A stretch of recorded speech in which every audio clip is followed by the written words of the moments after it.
So thank you for coming to Turkey Bidness. I appreciate it. Nice to see everybody. The movie started in 2009. I was taking care of my mom who had dementia and memory loss, and I was living in the town of Arcata. I'd lived in that area for about 20 years and was kind of used to the marijuana scene there. But being home with my mom, so much, I saw what was going on in the neighborhood. And across the street from me on this cul-de-sac, there were 3 houses, and they were all involved in the drug business in some way. So I said, this is really distinctly different, because we'd always known people who grew up in the hills, and growing was part of the culture, but it had never been in the city like that before. So I called my friend and said, we need to make a documentary film about this. There's something really unusual going on. And so we did most of our interviews in 2009, and we finished the movie in 2013.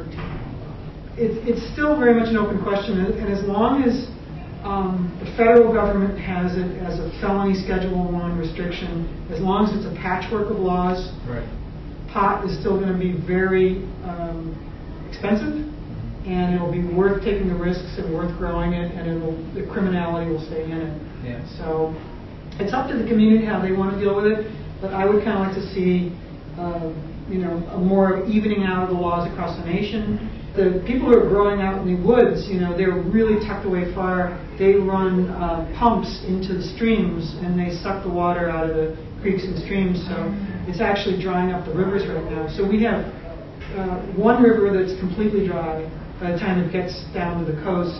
So salmon and fish and they just killed the river, And the other problem is that they run diesel generators outdoors, and that seeps into the water table. So most people are in some kind of wells out there, and their wells are getting polluted. And it's trash, and there's some rodenticide they use to protect the plants, because the plants are delicious to rats and to deers. So they put this poison around, and then the poison gets into other wildlife and kills them. So it's at this point, it's like the abuses of the growing community. Some of the growers, not all, some growers are very respectful and very good, and should be honored like a wine family. But some are really taking advantage of it and doing really bad environmental things.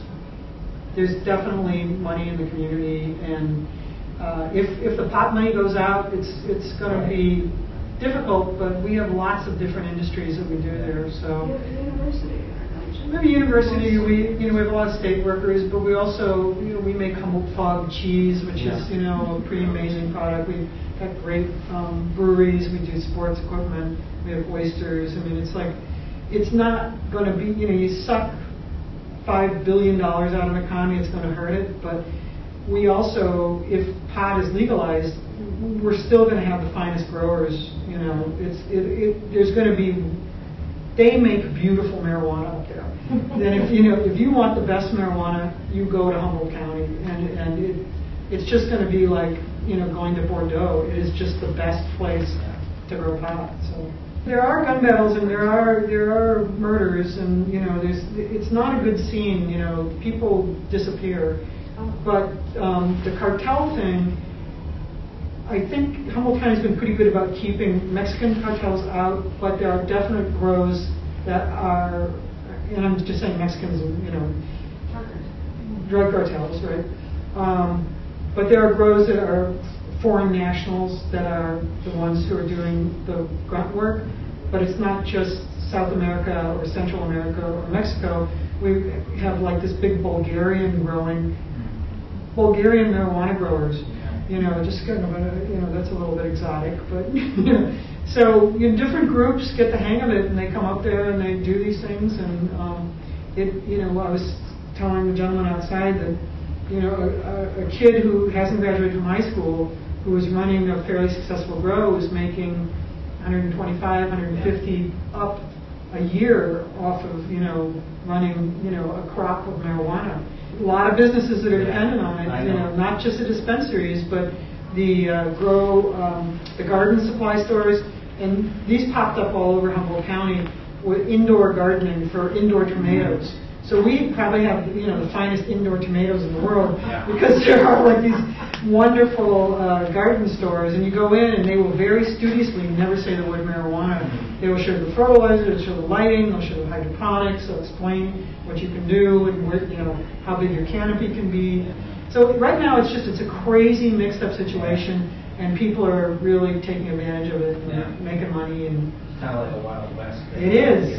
It's like being Levi, making the jeans for the people who did the gold rush. Well, Illinois is kind of just starting with the medical marijuana. They approved everything, and so we don't know where it's going to start. I think they don't know what's going to hit them. That's what I mean. Yeah. I think they're going into this trying to learn from what did Colorado do and all this, and see if they can do it. I think most people have no idea about what a grow house is, and so that's one of the reasons I really wanted to bring it to Illinois, because I thought other places don't have the familiarity with this, and I really want to see fire departments have a chance to see it, because there's going to be a fire department somewhere that runs into one of these houses.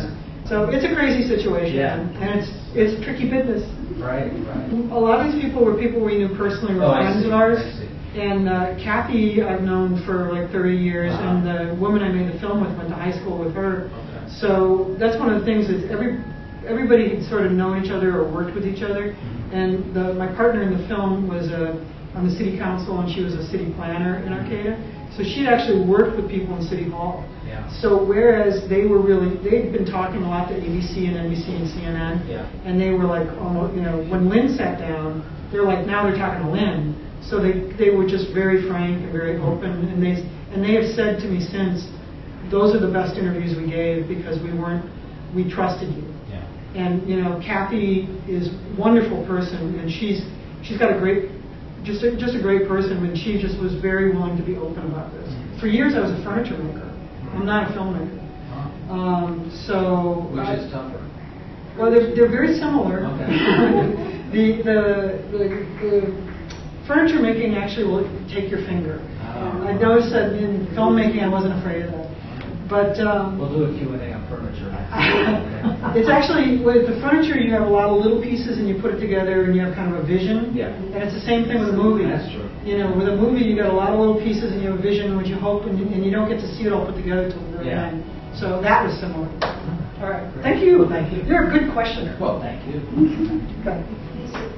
Do you have an underlying purpose with value attached to it of what you wanted to come out of the film, besides just illustrating the issues that are going on? Well, really, this all started, because I was taking care of my mom. I was at home. She had dementia and memory loss. I couldn't leave her alone for more than 2 hours at a time. So even though I'd never made a movie before, I would kind of, give her breakfast and then go on the internet and try to figure out how to make a documentary. So it was like step by step. I had to learn about sound and about the camera and about editing, and it was part of my purpose in doing this movie was having something that was not about caregiving, that I could look forward to in the end and say, here's this project that I'm working on. Because when you have somebody who does 24-hour care, it can take up a lot of your life. So it was really wonderful to have something at the end, from this process. But as far as the content of the movie, I really want people to have information so that they can discuss what's going on with the world of marijuana legalization intelligently. It's a micro version of what's going on in the macro. So we all care about our local communities, and we care about the country. So as long as you have this kind of messed up patchwork of laws, it's not a good situation. So for anybody. So okay. And thank you, Naperville Film Festival. Tricky Business says thank you.